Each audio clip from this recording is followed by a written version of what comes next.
है section formula. यहाँ पर सेक्शन फॉर्मूला लिखा गया है, लेकिन सबसे पहले समझ लेते हैं सेक्शन फॉर्मूले का यूज कहाँ पर होगा, किस तरह से होगा। लेट्स सपोज हमें ए पॉइंट दिया गया है, बी पॉइंट दिया गया है, इन दोनों के कोऑर्डिनेट्स भी दिए गए हैं। ए से बी एक स्ट्रेट लाइन ड्रॉ की गई है। अगर इस लाइन को कोई एक पॉइंट डिवाइड कर दे, लेट्स सपोज यहाँ पर ए बी से जो लाइन है उसको कोई पॉइंट सी डिवाइड कर देता है 3:1 में, जो ए से बी की तरफ स्ट्रेट लाइन है इसको कोई पॉइंट सी 3:1 में डिवाइड कर देता है, तो अगर हमें ये पता लगाना है इस सी के कोऑर्डिनेट्स क्या होंगे, उसके लिए यूज करेंगे सेक्शन फॉर्मूला। बिल्कुल सिंपल है, जो भी हमारा सी पॉइंट है इसके कोऑर्डिनेट्स को लेट कर लेंगे x, y। अब इसके कोऑर्डिनेट फाइंड करने के लिए हम फॉर्मूला यूज करेंगे m1x2 प्लस m2x1 अपॉन में m1 प्लस m2, और जो y है इसकी वैल्यू फाइंड करने के लिए यूज करेंगे m1y2 प्लस m2y1 अपॉन में m1 प्लस m2।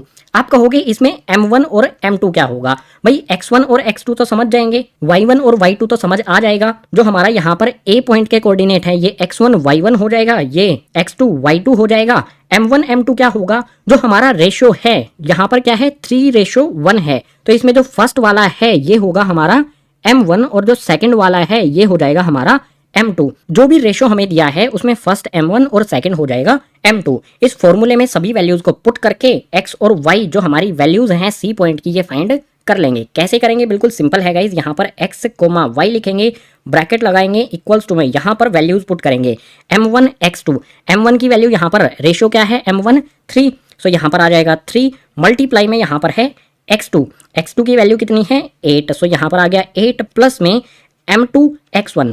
m2 की वैल्यू है 1 और x1 है हमारा 4, यानी कि यहाँ पर आ जाएगा 1 मल्टीप्लाई में 4 और अपॉन में m1 plus m2 m2 3 plus में 1 यहाँ पर हम लिख देंगे। इसके बाद कोमा लगाएंगे, यहाँ पर है m1 y2। m1 की वैल्यू फिर से हमारी आ जाएगी 3 और जो हमारा y2 है ये क्या होगा 5 है, इसमें होगा यहाँ पर मल्टीप्लाई प्लस में यहाँ पर होगा हमारा m2 y1। m2 की वैल्यू फिर से होगी हमारी 1 और y1 की वैल्यू आप देख सकते हैं यहाँ पर है -3। 1 में मल्टीप्लाई होगा माइनस में 3, ब्रैकेट यहाँ पर क्लोज कर देंगे। इसके डिनोमिनेटर में आएगा हमारा m1 m2 जो है 3 प्लस में 1।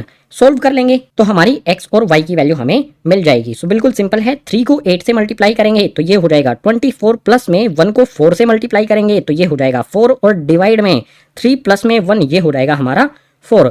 कोमा लगाएंगे, 3 को 5 से मल्टीप्लाई करेंगे हो जाएगा 15। इसके बाद यहाँ पर देख सकते हो 1 प्लस का है 3 माइनस का है, प्लस माइनस 1 को 3 से मल्टीप्लाई करेंगे 3, सो मल्टीप्लाई करने पर -3 हमें मिलेगा और डिवाइड में मिल जाएगा हमें 3 + 1 4। आगे यहाँ पर आसान है, 24 में 4 ऐड करेंगे तो ये हो जाएगा 28 डिवाइड में आ जाएगा 4, कोमा लगा के 15 माइनस 3, 15 में से 3 को माइनस करेंगे तो आ जाएगा 12 डिवाइड में 4 एज इट इज। 4 से 28 को कैंसिल किया जा सकता है, 4 7 जा हो जाएगा 28। बिल्कुल इसी तरह से 4 से 12 को भी कैंसिल किया जा सकता है, 4 3 जा हो जाएगा 12। सो हमें यहाँ पर मिलेगा 7,3। ये 7,3 क्या है? देखो यहाँ पर हमने लिखा है x, y, ये हमारी x की वैल्यू होगी, ये हमारी y की वैल्यू होगी। c जो पॉइंट इस ए बी लाइन को डिवाइड करता है इसके कोऑर्डिनेट क्या हो जाएंगे c ब्रैकेट 7,3। ये हमारा पॉइंट होगा जो ए बी लाइन को 3:1 में डिवाइड करता है। सो इस तरह से हम सेक्शन फॉर्मूले का यूज करके जो भी पॉइंट लाइन को किसी भी रेशो में डिवाइड करता है उस पॉइंट के कोऑर्डिनेट्स फाइंड कर सकते हैं। अब एक सेकंड सिचुएशन ले लेते हैं। मान लो हमारा जो ये सी पॉइंट है इसके कोऑर्डिनेट हमें 7,3 दिए गए हैं, लेकिन रेशो जो 3:1 है ये हमें नहीं दिया गया है। हमें रेशो फाइंड करना है कि ए और बी जो ये लाइन है इसको सी किस रेशो में डिवाइड करता है। सबसे पहले जो भी हमारा रेशो होगा उसको मान लेंगे m1 m2। हमें इस m1 और m2 की वैल्यू फाइंड करनी है, तो इसके लिए क्या करेंगे, इसी सेक्शन फॉर्मूले का यूज करेंगे। सिंपली यहाँ पर इसे रब कर देता हूँ जो भी मैंने पहले किया था। अब हमें आंसर नहीं पता है कि हमारा m1 और m2 क्या है, हमें c के कोऑर्डिनेट दिए गए हैं। सो सबसे पहले जो भी c के कोऑर्डिनेट है यहाँ पर लिख देंगे। c के कोऑर्डिनेट हमारे क्या हैं यहाँ पर 7,3। सो ये आया 7,3। इसके बाद जो भी हमारा ये फॉर्मूला है इसमें वैल्यू पुट करेंगे x1 x2 y1 y2 m1 और m2 की जगह पर m1 और m2 ही रखा जाएगा क्योंकि इनकी वैल्यू हमें फाइंड करनी है। सो सिंपली यहाँ पर आएगा m1, x2 की वैल्यू यहाँ पर देख सकते हो है 8, तो m1 मल्टीप्लाई में हो जाएगा 8 प्लस में m2, इसकी वैल्यू हमें m2 ही रखनी है। उसके बाद m2 के बाद क्या है यहाँ पर x1, इसकी वैल्यू है यहाँ पर 4, इसमें मल्टीप्लाई होगी, ठीक है। और इसके डिवाइड में आ जाएगा हमारा m1 plus m2, as it is लिखेंगे m1 प्लस में m2, ब्रैकेट लगाएंगे, कोमा लगाकर इसकी भी वैल्यू पुट कर देंगे। m1 हमारा एज इट इज आएगा, y2 की वैल्यू यहाँ पर है 5, सो यहाँ पर आ जाएगा हमारा मल्टीप्लाई में 5 प्लस में m2 हमारा एज इट इज आएगा, y1 की वैल्यू आ जाएगी माइनस में 3। सो सिंपली इसके डिवाइड में m1 प्लस में m2 लिख दिया जाएगा। अब क्या करना है आपको, शॉर्ट तरीका बताता हूं।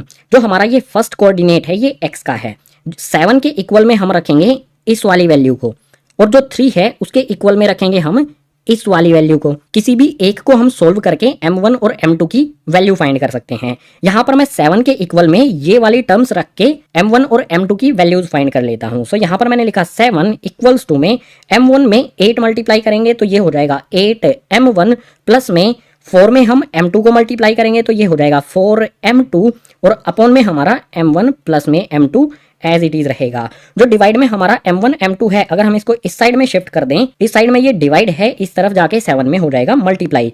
m1 7 में मल्टीप्लाई होगा तो ये हो जाएगा 7m1 प्लस में ऊपर वाली वैल्यू के डिवाइड में है, इस तरफ भेजेंगे तो 7 से मल्टीप्लाई होगा, 7 से मल्टीप्लाई होने पर होगा 7m2 इक्वल्स टू में 8m1 प्लस में 4m2 हमारा एज इट इज रहेगा। अब आगे जो हमारी m1 वाली वैल्यूज हैं उनको एक साइड में रख लेंगे, m2 वाली वैल्यूज को एक साइड में रख लेंगे। इस साइड में मैं m2 वाली वैल्यूज को लिखता हूं, सो ये है 7m2, ये एज इट इज रहेगा। इस साइड में m2 वाली वैल्यूज है 4m2 प्लस में है, इस तरफ शिफ्ट करूंगा तो आ जाएगी माइनस में 4m2 इक्वल्स टू में क्या है 8m1, यहाँ पर एज इट इज लिखेंगे। इसके बाद यहाँ पर देख सकते हो m1 वाली वैल्यूज यहाँ पर है 7m, इसको इस साइड में लूंगा, प्लस में है, इस साइड में आकर हो जाएगी माइनस में 7m1। आगे इसको सोल्व करेंगे तो 7m2 में से 4m2 को माइनस करेंगे, ये हो जाएगा 3m2 इक्वल्स टू में 8m1 में से 7m1 को माइनस करेंगे तो ये आ जाएगा हमारा 1m1।